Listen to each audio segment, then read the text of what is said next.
11 minutes, c'est tout ce qui a séparé le plus grand scandale politique et sportif de la Coupe du Monde 2026 de ce qui aurait pu être inscrit, à sa place, comme la plus grande surprise de toute l'histoire du tournoi.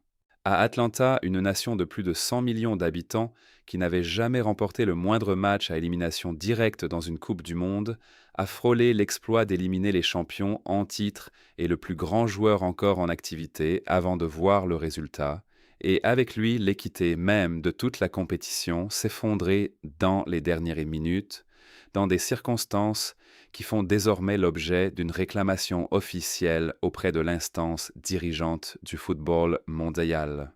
Ce n'est pas seulement l'histoire d'un match de football, c'est l'histoire d'un incident diplomatique déguisé en gros titre sportif, d'un choc entre une nation de football en pleine ascension et l'establishment du jeu, et d'une controverse qui a placé la FIFA elle-même sur la défensive au moment précis où la Coupe du Monde entre dans sa phase la plus sensible sur le plan politique. L'Argentine, numéro 1 mondial et championne en titre, est entrée au Mercedes-Benz Stadium face à l'Égypte, en s'attendant à franchir une étape assez ordinaire vers les quarts de finale. L'Égypte, elle, se présentait comme une équipe qui avait attendu près d'un siècle pour vivre ce moment. Passionnée de football depuis ses débuts, après avoir tenté de participer à la toute première Coupe du Monde en 1930, avant de manquer le bateau pour l'Uruguay, l'Égypte avait disputé 7 matchs de Coupe du Monde lors de 3 participations précédentes et n'en avait jamais gagné un seul. 0 victoire en presque 100 ans d'efforts. Et avant le tournoi, le sélectionneur Hossam Hassan avait promis que son pays se montrerait enfin sous un autre jour, et son équipe a tenu parole. Elle a battu la Nouvelle-Zélande pour offrir au pays la première victoire de son histoire en Coupe du Monde, puis a éliminé l'Australie au tir au but pour atteindre la phase à élimination directe pour la première fois depuis 1934. Alors, lorsque l'Égypte est entrée sur la pelouse face aux champions du monde avec, sur le papier, rien à perdre, elle a joué exactement ainsi, sans peur, avec intensité, sans se laisser impressionner le moins du monde par le maillot que portait Lionel Messi. Dans le premier quart d'heure, elle menait déjà. Un corner frappé par Marouane Attia trouvait la tête puissante de Yasser Ibrahim, qui battait nettement le gardien Emiliano Martinez. L'Argentine, qui n'avait plus été menée à la mi-temps d'un match de Coupe du Monde depuis la correction à 4 buts infligée par l'Allemagne en 2010, semblait soudain perdue. 6 minutes plus tard, un moment aurait dû faire basculer tout le match vers l'Argentine. Au lieu de cela, il a semblé briser quelque chose chez Messi. Hossam Hassan, le défenseur égyptien qui porte le même nom que son propre sélectionneur, a fait tomber Nicolas Tagliafico dans la surface. L'arbitre français François Letexier a désigné le point de pénalty. Cela devait être la scène de rédemption, le plus grand joueur de sa génération, s'avançant dans ce qui pourrait être sa dernière Coupe du Monde. Mais Messi a mal frappé et le gardien égyptien Mostafa Chabir a plongé sur sa gauche pour repousser le tir, faisant de Messi le premier joueur de l'histoire de la Coupe du Monde à manquer 2 pénaltys dans un même tournoi. Dans une carrière bâtie sur les records, c'était celui que personne ne voulait. Il y a, derrière cet arrêt, une histoire familiale qui mérite d'être connue, parce qu'elle dit quelque chose de la manière dont la mémoire du football traverse les générations. Le père de Chabir, Ahmed, était le gardien de l'Égypte lors de la Coupe du Monde 1990 et ses pertes de temps flagrantes contre l'Irlande dans ce tournoi avaient été si grossières qu'elles furent sans doute l'un des déclencheurs directs de l'introduction de la règle de la passe en retrait au gardien peu après. 3 décennies et demie plus tard, son fils tenait presque à lui seul les champions du monde à distance sur la plus grande scène du sport. La tactique dilatoire la plus notoire d'une génération laissait place, chez la suivante, à la performance de gardien la plus héroïque du tournoi. Chabir n'en avait pas fini. Il a repoussé une tentative d'Alexis McAllister à bout portant, a vu le coup franc enroulé de Messi heurter l'extérieur du poteau et a trouvé le moyen de sortir une frappe de Julián Álvarez à courte distance, après une passe qui avait ouvert toute la défense, laissant Álvarez lui-même stupéfait que le ballon ne soit pas entré. L'Argentine est rentrée au vestiaire menée d'1 but, secouée sans la moindre réponse. Puis le match a basculé dans le moment qui a depuis déclenché une protestation officielle auprès de la FIFA. Au début de la seconde période, l'Égypte s'est projetée vers l'avant, Mohamed Salah a glissé une passe parfaitement dosée et l'attaquant Mostafa Zico, un joueur littéralement nommé en hommage à la légende brésilienne Zico, a conclu 2-0. Pendant quelques secondes, l'Égypte était en quart de finale d'une Coupe du Monde pour la première fois de son histoire. Le banc a explosé de joie. Puis l'arbitre assistant vidéo a commencé à rembobiner l'action encore et encore, jusqu'à s'arrêter sur une séquence située environ 30 secondes avant le but, où Atia avait légèrement tiré le maillot de Lisandro Martinez et touché son pied. Le but a été annulé. Pour comprendre pourquoi cette décision a provoqué une telle colère au Caire et pourquoi la fédération égyptienne a désormais porté l'affaire jusqu'au siège de la FIFA, il faut comprendre la culture arbitrale de ce tournoi précis. Pierluigi Collina, le responsable des arbitres de la FIFA, avait explicitement demandé aux officiels, avant cette Coupe du Monde, de laisser passer les contacts physiques ordinaires et de préserver le rythme des matchs, en réponse directe aux critiques formulées lors de tournois récents, où les rencontres avaient parfois semblé étouffées par des coups de sifflet trop fréquents. Cela a fonctionné. Le nombre de fautes dans cette Coupe du Monde est tombé à une moyenne d'environ 22,5 par match, contre environ 25 par match en 2022 et 27 par match en 2018. Toute la philosophie arbitrale de ce tournoi reposait sur l'idée de laisser jouer les tirages de maillots et les contacts mineurs. Puis, dans l'unique séquence qui décidait si l'Égypte atteindrait les quarts de finale d'une Coupe du Monde pour la toute première fois, l'arbitre assistant vidéo est allé chercher exactement ce type de contact sur un écran de contrôle 30 secondes avant le but. Les critiques, y compris plusieurs commentateurs du match en direct, ont estimé que la révision se situait à la limite exacte de ce que le protocole de l'assistance vidéo est censé couvrir, même si les lois du jeu de l'International Football Association Board autorisent techniquement la révision de fautes dans la construction d'un but. La question de savoir si c'était légal n'est pas vraiment l'argument de l'Égypte. L'argument, c'est la cohérence. Plus tôt dans ce même tournoi, un pied levé dans le visage d'un adversaire lors du match de l'Équateur n'avait pas été revu et le but avait été validé. Si le standard appliqué pendant tout le tournoi consistait à laisser jouer les contacts physiques, sauf lorsqu'ils étaient réellement graves, alors revenir une demi-minute en arrière pour effacer un but à cause d'un tirage de maillot revient, selon l'Égypte, à lui appliquer un règlement complètement différent. Rien de tout cela n'a compté très longtemps, car 8 minutes plus tard, l'Égypte a de nouveau marqué, sans rembobinage, sans révision, sans sursis. Hassan a pris le dessus sur Nahuel Molina, a remis le ballon en retrait et Zico a terminé avec sang-froid. 2-0 pour de bon cette fois. L'Argentine, championne en titre, se trouvait à 11 minutes de la sortie la plus humiliante de l'histoire de son programme et l'Égypte à 11 minutes d'un résultat dont on aurait parlé pendant un siècle. Puis Messi a trouvé quelque chose. Il existe une vraie raison tactique à ce qui s'est produit ensuite, pas seulement une part de légende.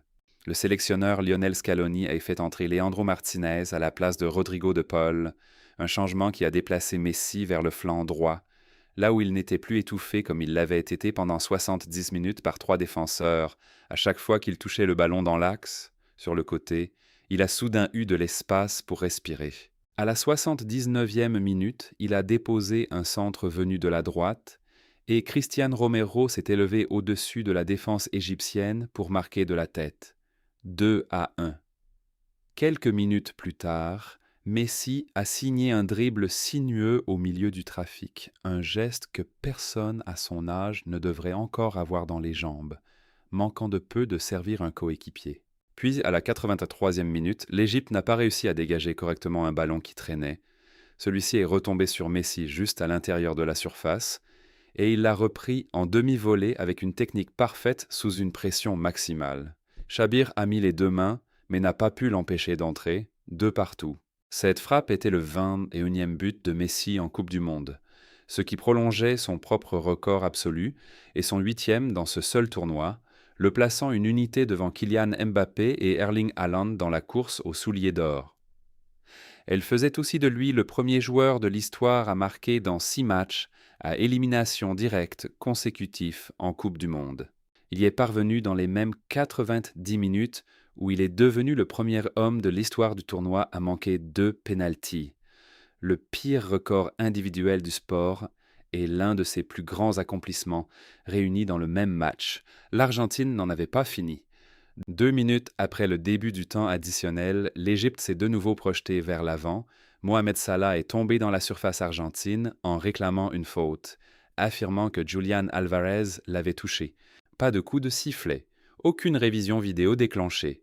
L'Argentine a immédiatement filé à l'autre bout du terrain, Leandro Martinez a adressé un centre, et Enzo Fernandez a marqué de la tête le but de la victoire. 3-2. Dans un détail qui fera mal aux supporters égyptiens pendant des années, c'est Salah, l'autre numéro 10 mondial, autour duquel ce match avait été construit, qui a perdu le ballon dans la séquence exacte qui a mis fin au rêve de son pays.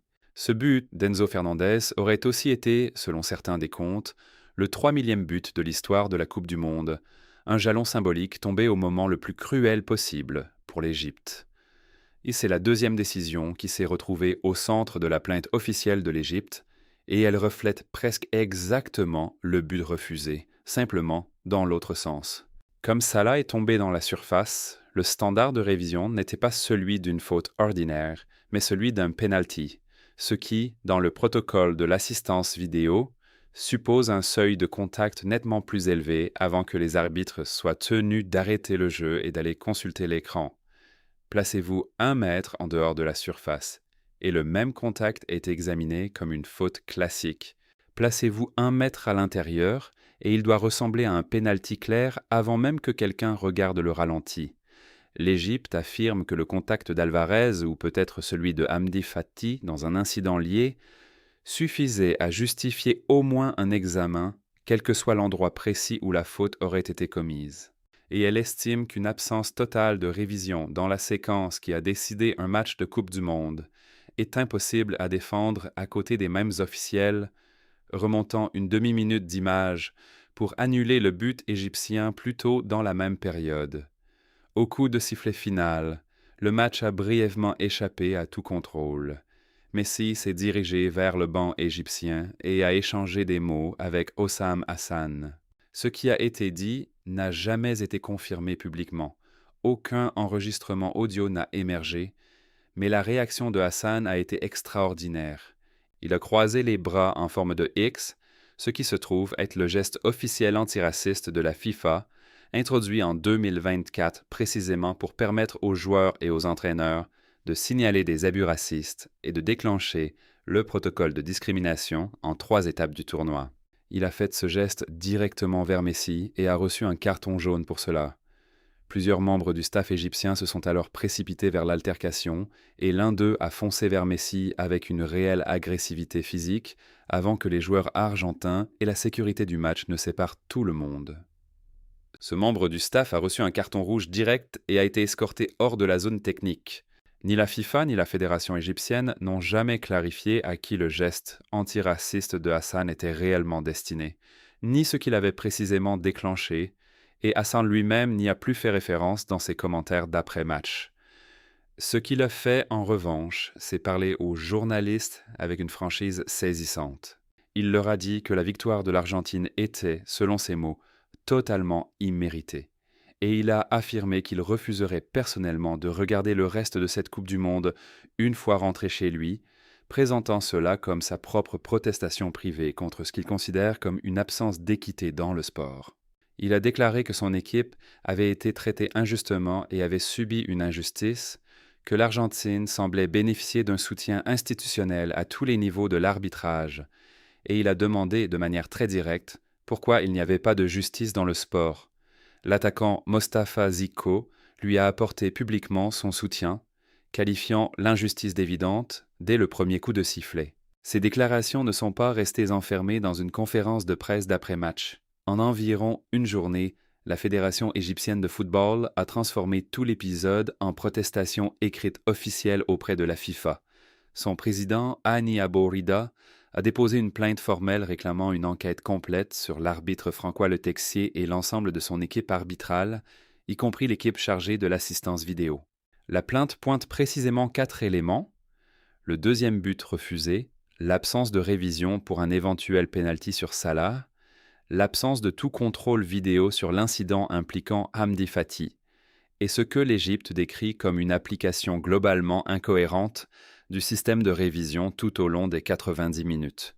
La fédération est allée plus loin que la simple demande d'explication, en réclamant officiellement que la FIFA retire toute l'équipe arbitrale de l'Etexier du reste du tournoi pendant que l'enquête se poursuit. Des médias égyptiens ont rapporté que la fédération qualifiait certaines décisions contestées de traitement discriminatoire, une accusation grave à formuler par écrit auprès d'une instance dirigeante pendant une Coupe du Monde en cours. À ce stade, la FIFA n'a pas publié de réponse publique confirmant si une enquête sera réellement ouverte et la fédération argentine n'a fait aucun commentaire officiel sur la plainte égyptienne. Il faut ici être juste envers l'Argentine, car il existe une version réelle de cette histoire dans laquelle elle se retrouve simplement entraînée, injustement, dans un récit complotiste qu'elle n'a pas créé. Personne ne lui a offert la tête de Cristian Romero à la 92e minute. Aucun arbitre n'a donné à Enzo Fernandez le sang-froid nécessaire pour attaquer un centre alors que le sort de son pays dans le tournoi se jouait dans le temps additionnel. Le but refusé était, selon une lecture littérale du règlement, une faute dans la construction de l'action, sans doute incohérente avec la manière dont le tournoi avait été arbitré pendant tout le mois, mais pas inventé de toutes pièces. La faute non sifflée sur Salah, sous le seuil plus élevé qui s'applique spécifiquement dans la surface, n'atteignait peut-être réellement pas le niveau requis pour un penalty, et l'égalisation de Messi dans le temps additionnel relevait d'une technique pure que personne ne lui a offerte. L'ancien international Roy Keane, jamais réputé pour distribuer des compliments faciles, a décrit cette équipe d'Argentine comme des combattants de rue qui refusent tout simplement d'abandonner, et Enzo Fernandez a dit à peu près la même chose ensuite, parlant d'un groupe qui ne cesse jamais de se battre, 4 ans après avoir soulevé le trophée au Qatar et avec l'envie de recommencer. Le sélectionneur Scaloni aurait été si épuisé émotionnellement après le match qu'il aurait eu du mal à terminer sa propre interview d'après-match. À première vue, ce n'est pas une équipe qui avait besoin d'aide arbitrale pour gagner. Mais deux choses peuvent être vraies en même temps. Et c'est précisément pour cette raison que cette controverse ne s'est pas éteinte comme la plupart des querelles arbitrales de Coupe du Monde le font généralement en l'espace d'un cycle médiatique. L'Argentine a été authentiquement héroïque dans le dernier quart du match. L'Égypte s'est aussi réellement retrouvée du mauvais côté d'un système d'assistance vidéo qui, selon son propre cadre réglementaire, applique des seuils différents à des contacts presque identiques, uniquement selon le côté de la ligne de surface où ils se produisent. L'Égypte n'a pas perdu parce que la FIFA voulait que Messi continue à jouer, et il n'existe aucune preuve d'un arrangement au sens strict. L'Égypte a perdu parce qu'elle n'a pas su conserver 2 buts d'avance pendant les 11 dernières minutes face à la meilleure équipe du monde, et parce que 2 décisions arbitrales presque symétriques, espacées de 30 minutes, ont été interprétées selon 2 standards différents. Ce sont 2 blessures séparées, et toutes 2 font réellement mal. C'est précisément pourquoi il est peu probable que la plainte égyptienne auprès de la FIFA soit enterrée discrètement, surtout avec un tournoi toujours en cours et chaque match restant désormais observé avec une attention plus vive sur ce type exact d'incohérence.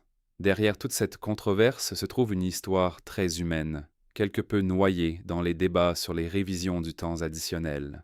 Un homme de 39 ans est entré sur ce terrain après avoir été publiquement humilié par un penalty manqué, physiquement bousculé par une défense plus jeune que lui d'une décennie et demie, et avec un langage corporel qui donnait l'impression qu'il était fini alors qu'il restait à peine 15 minutes. Il a pourtant trouvé quelque chose. Quand ses coéquipiers l'ont soulevé dans les airs au coup de sifflet final, heureusement sans le faire tomber, il était en larmes. La veille, les larmes de Cristiano Ronaldo après sa propre élimination avaient mis fin pour de bon à sa Coupe du Monde. Les larmes de Messi, elles, ont maintenu la sienne en vie. L'Argentine se rend maintenant en quart de finale à Kansas City à la poursuite d'un exploit réalisé seulement 2 fois dans l'histoire du tournoi. Remporter 2 Coupes du Monde consécutives, d'abord par le Brésil en 1958 et 1962. L'Égypte rentre chez elle avec la meilleure Coupe du Monde de son histoire, la performance de gardien la plus marquante de tout le tournoi signée Mostafa Chabir, et une plainte officielle sur le bureau de la FIFA qui dépasse désormais largement le score lui-même. Il existe aussi un arrière-plan politique plus large qu'il faut inscrire au dossier, car tout cela ne se produit pas dans le vide. La FIFA fait face tout au long de ce tournoi à une surveillance croissante concernant la cohérence des décisions de l'assistance vidéo entre les différentes confédérations, plusieurs fédérations extérieures à l'Europe et à l'Amérique du Sud, murmurant en privé depuis des semaines que les décisions marginales semblent tourner en faveur des nations traditionnellement dominantes dans les moments clés.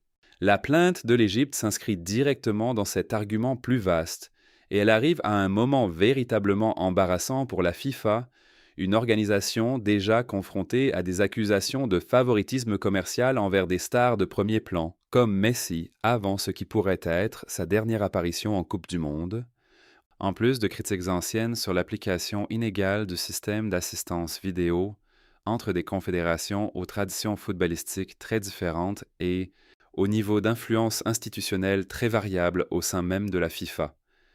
Que la FIFA ouvre ou non une enquête formelle sur l'équipe de Letexier, l'image de ce match précis, des champions du monde, une superstar vétérane adorée, une nation africaine montante éliminée par 2 décisions contradictoires dans la même période, est exactement le genre de récit qui maintient la pression sur la gouvernance de la FIFA à l'approche des tours à élimination directe. Pour le football égyptien, cette occasion manquée porte son propre héritage complexe, quelle que soit l'issue de la plainte auprès de la FIFA. Atteindre les 8e de finale pour la première fois depuis 1934, tenir tête pendant plus d'1 heure de jeu à une équipe classée parmi l'élite mondiale, et produire sans doute la meilleure performance individuelle d'un gardien dans tout le tournoi sont des accomplissements réels et durables qui existent indépendamment de la controverse arbitrale. La déclaration de Hossam Hassan affirmant qu'il ne regardera personnellement pas le reste de cette Coupe du Monde relève davantage de l'émotion brute et immédiate que d'une position politique durable. Mais elle résume la profondeur de la blessure causée par cette élimination dans un pays qui avait attendu des générations un moment comme celui-là et l'a vu lui échapper de l'épaisseur d'un tirage de maillot et d'une révision vidéo manquée dans un ordre ou dans l'autre, selon le côté du terrain où l'on se trouvait. 11 minutes séparaient le plus grand choc de l'histoire de cette Coupe du Monde de sa plus grande remontée. Le football a produit la remontée. L'Égypte, et désormais les propres commissions disciplinaires et arbitrales de la FIFA, mettront beaucoup plus longtemps que 11 minutes à comprendre exactement pourquoi.